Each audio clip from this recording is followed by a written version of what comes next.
Good Sunday morning, you guys. I hope y'all are doing so good this Sunday morning. If you're watching this after the service, I hope you guys really enjoyed the sermon that Dr. Edge gave us. And if you're watching this before, then I'm sure you guys uh, have some awesome preaching to look forward to. This morning for our Sunday school, we're going to be talking about a point in time where but Jesus heals a man at Bethesda. Okay? And no, we're not talking about the game developers. Okay, this is found in John chapter 5, and we're going to be in verses 2 through 18. And while you're turning there, I just want to share with you guys a story about someone. So back in 2017, in the fall, there was a Marine Corps veteran. His name was Rob Jones. He had lost both of his legs to a landmine in Afghanistan. But he didn't let that stop him from doing what he wanted to do. See, what he did was he ran 31 marathons. Now, a marathon, so you guys know, is 26.2 miles. That's not something I would ever run unless something's chasing me that far. So, he ran 31 marathons. That's a total of 874.2 miles. He did these over 31 days. He did them in 31 different cities, and he did these marathons on prosthetic running blades. He set out to change the narrative of wounded veterans. Change the narrative of them struggling to transition into civilian life. He also did this to raise money for veterans charities, and he ran to inspire other veterans. And in all of this, doing all of this, he accomplished all these goals. We see that in every city, people showed up to run behind him and followed in his steps. Now, when we think about stuff like double amputees, or we think about other afflictions that happen nowadays, we see that modern medicine has helped many people overcome their disabilities. We see that modern medicine has really come a long way and has come to help those people live pretty normal lives. But when we look back in the Bible, we realize that the medicine we have nowadays wasn't there.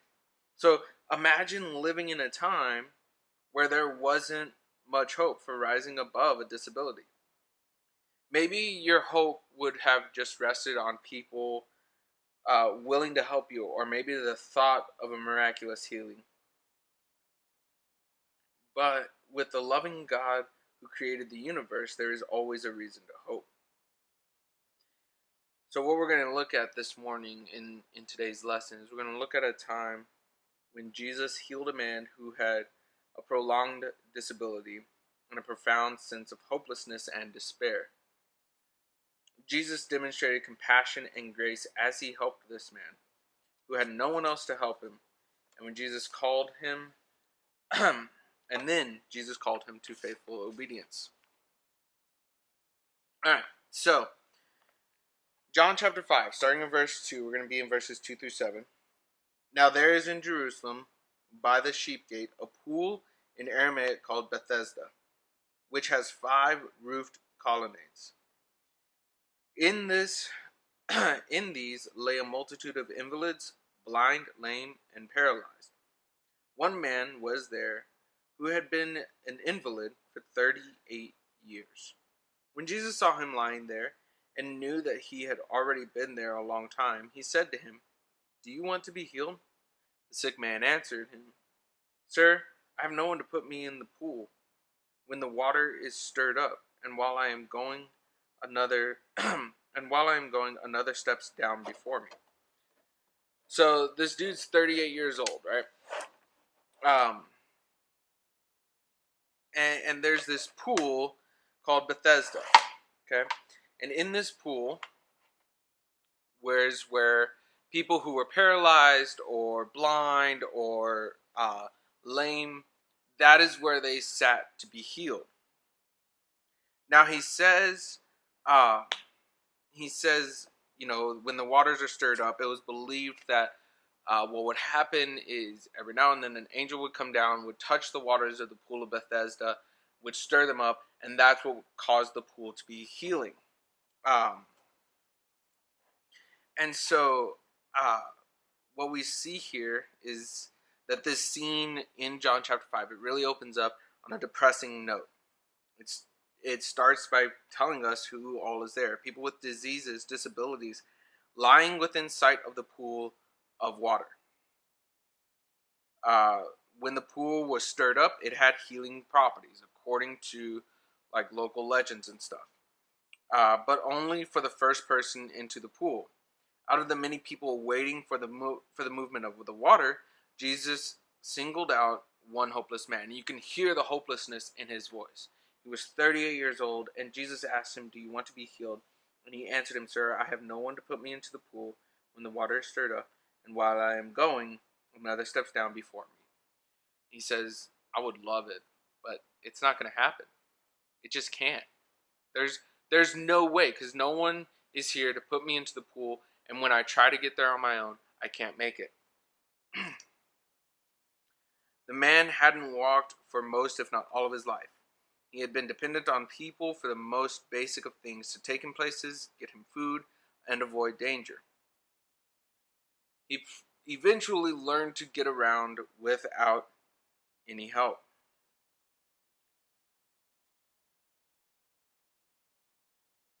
But always much slower than everyone else, hurrying along. His only hope for healing in the pool was always taken away from him by someone faster than him. His situation was hopeless as he stared at the pool of Bethesda and never reaped any of its supposed benefits. This guy never got to experience the healing of the pool of Bethesda. He couldn't get there. He had to be frustrated. Jesus asked the man if he wanted to be well, and the man's response revealed, like I said, just the hopelessness and disparity in his situation. He was so focused on the pool as being his only source of healing that he couldn't get into the pool in time. So day after day, week after week, he saw other people beat him to it.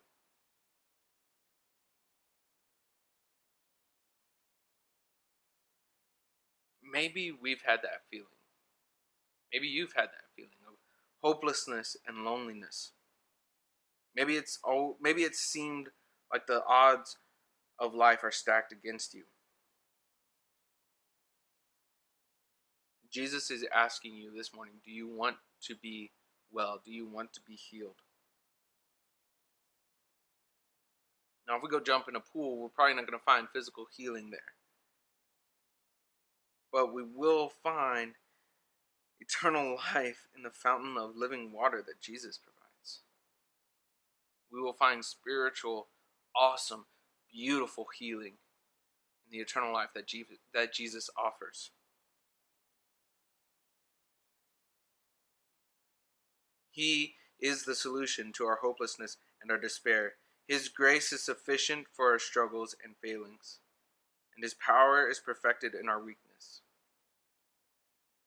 So we don't need to despair, but we can boast in our weakness because they display Christ's strength. And our weaknesses show Christ's strength. So then we're going to pick this back up in verse 8. Jesus said to him, "Get up, take up your bed, and walk." And at once the man was healed, and he took up his bed and walked. That day was the Sabbath, so the Jews said to the man who had been healed, "It is the Sabbath, and it is not lawful for you to take up your bed." But he answered them, "The man who healed me, that man said to me, 'Take up your bed and walk.'" They asked him, "Who is the man who said it to you?" Now the man who had been healed did not know who it was, for Jesus had withdrawn, as there was a crowd in that place. Afterward, Jesus found him in the temple and said to him, "See, you are well. Sin no more, that nothing worse may happen to you." The man went away and told the Jews that it was Jesus who had healed him. So Jesus healed the man not by taking him into the pool, but by commanding him to get up and walk. We see that in this there is power from the words of the Son of God.